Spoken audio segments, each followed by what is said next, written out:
Do you think you're independent, free, capable of making your own decisions, shaping your path, creating your destiny? Then tell me this. Why do you feel guilty when you're not being productive? Why does loneliness bother you so much? Why does the gaze of others still weigh on you, even when you pretend not to care? We live surrounded by symbols of autonomy, the glorified entrepreneur, the do-it-yourself mantra, the self-made success stories. Everything seems to scream that we own our lives. But what if that's just a myth? A story told so many times we've stopped questioning it? Have you noticed how the internet has turned autonomy into a spectacle? Every profile is a showcase of freedom. But freedom for what? To repeat trends, compete for attention, chase invisible goals set by algorithms no one understands. You think you're in control because you choose what to watch, what to buy, who to talk to. But who put those choices in front of you? Who decided what's worth wanting? Émile Durkheim, the French thinker who built the foundation of sociology as a science, invites us to face a more honest mirror. A mirror where the self we think we are appears less free than it seems.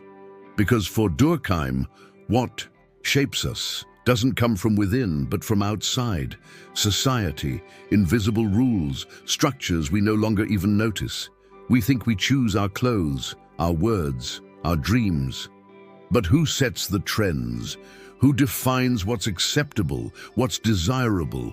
Why do we feel ashamed of certain emotions? Why do we smile in photos even when we're exhausted?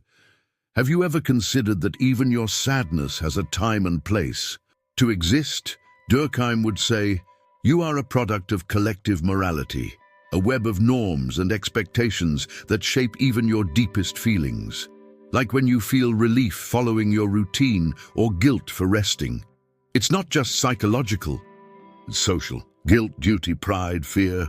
They're like invisible chains aligning us with what society expects.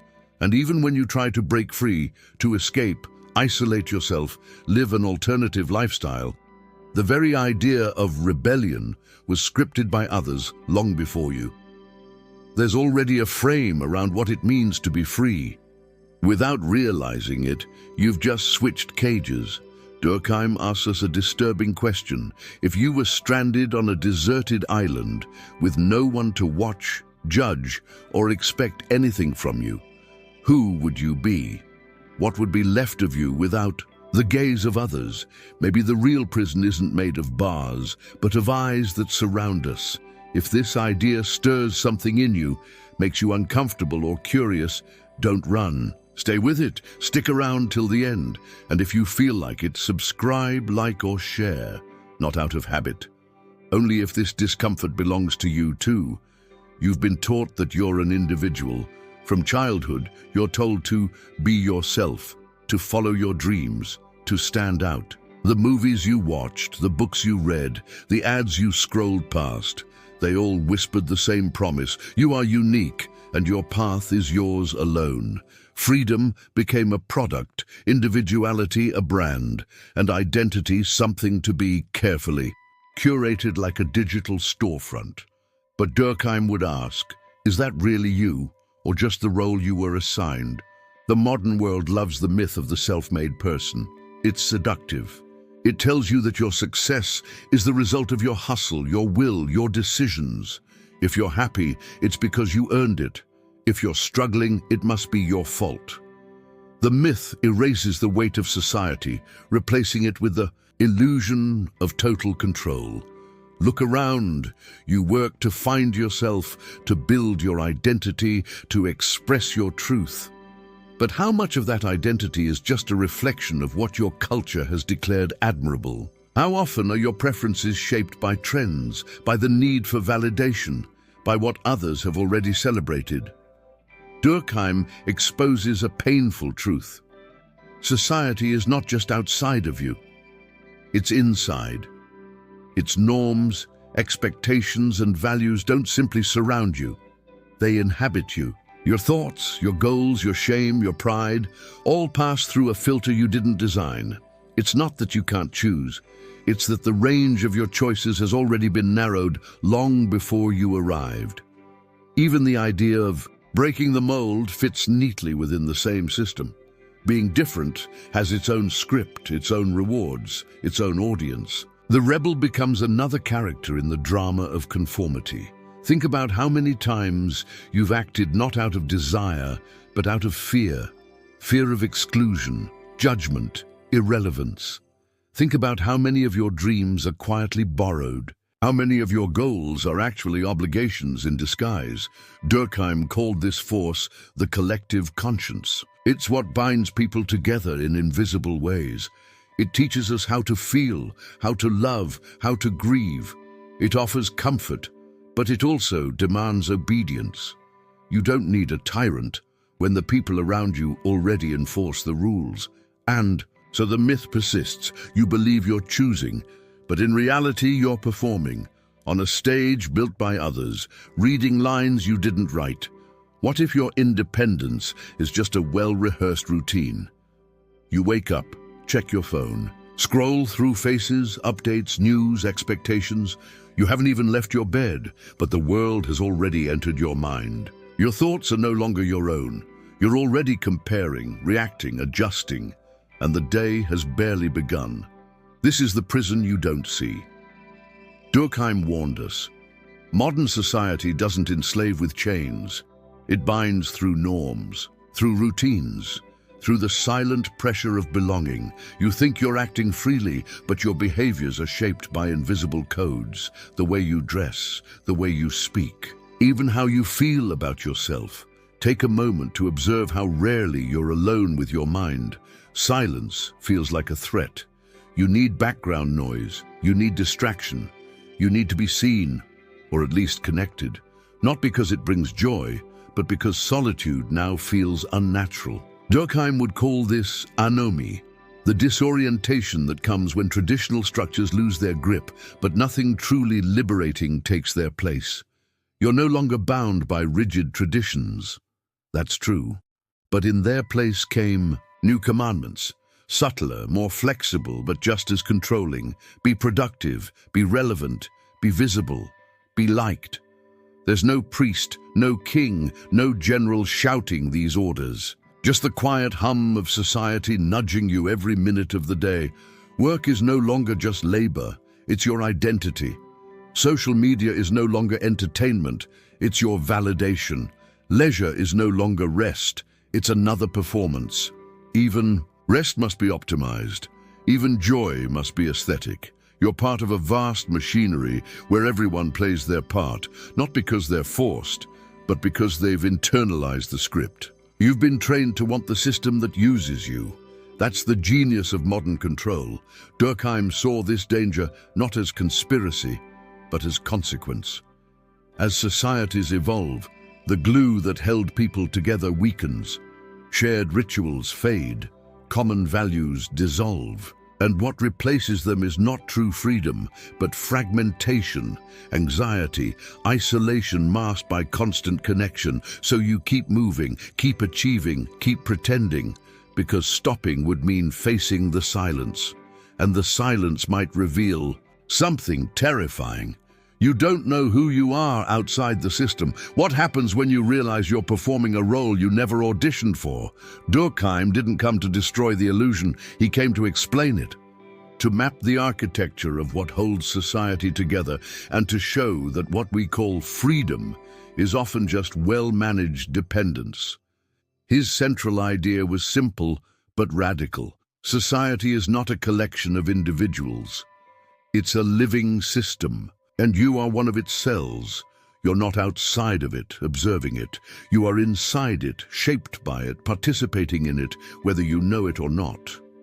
In the division of labor in society, Durkheim reveals how, as society grows more complex, we rely on one another, not just economically, but emotionally, morally. The shoemaker no longer grows his own food. The doctor doesn't build her own house.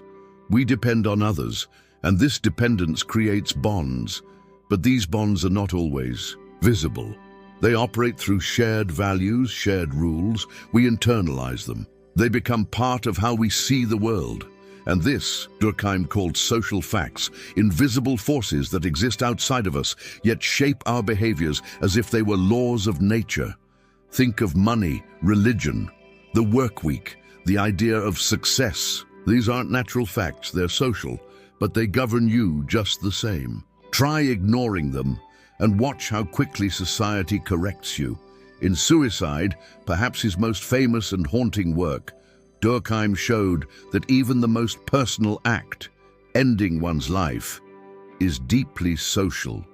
Suicide rates, he found, were not random or purely individual. They followed patterns. They increased when social integration decreased. When people felt disconnected, without belonging, without moral anchors, they drifted into despair. This revelation shakes the core of modern pride. We want to believe we are free agents, entirely responsible for our fate. But Durkheim shows even our suffering is social, even our breakdowns are symptoms of collective disintegration, and yet he wasn't a cynic. Durkheim believed in the power of society to give meaning, to create solidarity. But he warned, when the old gods fade and new ones have yet to rise, we risk losing our place, not just in society, but in ourselves. The lesson is brutal. You are less independent than you think, because your thoughts, your feelings, your very sense of identity are stitched together by invisible threads you did not choose. So now what? If everything about you has been shaped by forces you didn't see, who are you really?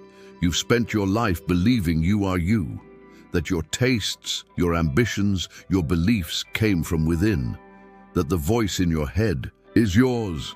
But now you see the cracks, the gaps, the echoes of other voices inside you, parents, teachers, screens, society. You thought you were the author, but maybe you've only been the editor of a script already written. This is the crisis. Durkheim doesn't want to humiliate you. He wants to awaken you. Because once you realize how deeply shaped you are by collective forces, the question becomes terrifyingly clear. Who am I without them? You start to notice the choreography, the way you laugh when others laugh, the way you adjust your opinions in a room, the way you present curated versions of yourself, even to people you love.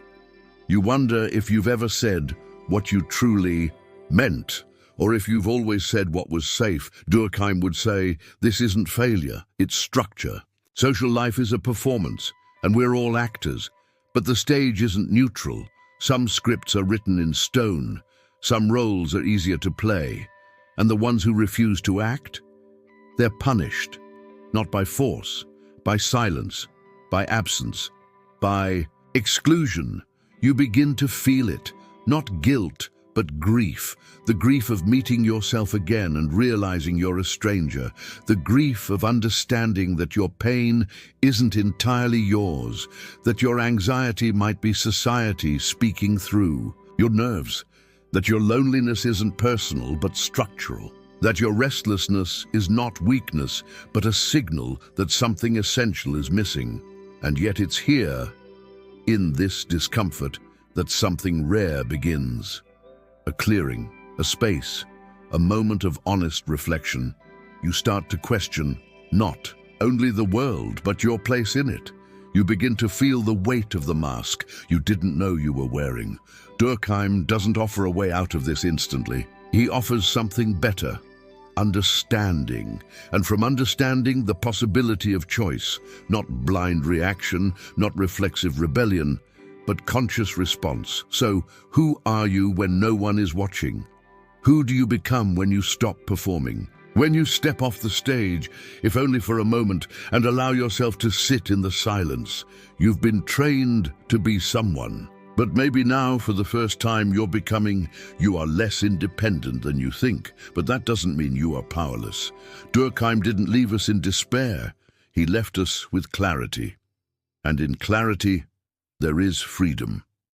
Not the illusion of being untouchable, but the strength of being aware, of seeing the strings, of recognizing the system not to escape it entirely, but to move within it with eyes open.